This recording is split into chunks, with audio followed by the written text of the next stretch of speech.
Chaos has unfolded at the Epsom Derby in the UK as a man and woman were detained by police. The incidents occurred in the wake of 19 arrests earlier in the day as authorities took action against suspected animal rights protesters aiming to disrupt the event. Breaking free of the barriers and making a run for it.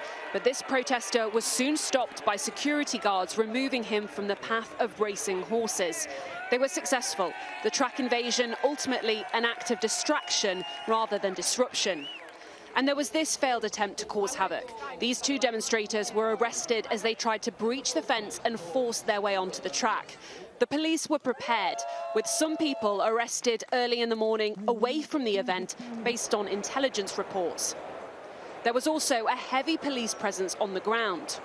I witnessed the arrest of those two demonstrators and I heard one officer tell colleagues to get the names of anyone filming. I explained that I'm a journalist. I was then repeatedly asked for my date of birth. I repeated that I'm a reporter and one officer apologised. Then another tried to read my notebook, clearly suspicious that I had some kind of relevant information. Police today were well aware of what happened at the Grand National.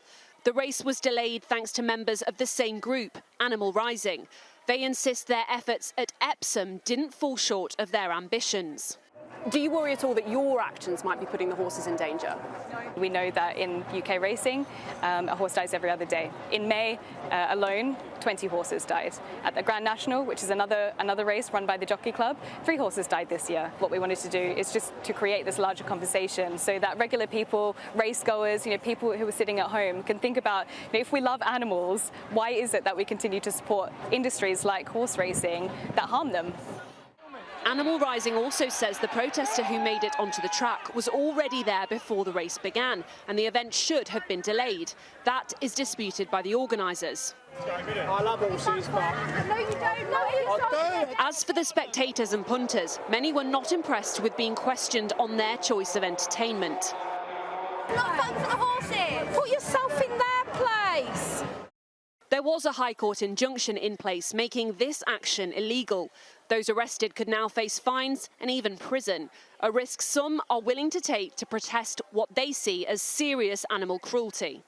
In racing, we've spent 40 million over the last 20 years to improve welfare standards. These horses are born and bred in order to race. That is what they do. Without racing, they simply would not exist. So Animal Rising's agenda leads us to effectively to the extinction of the thoroughbred.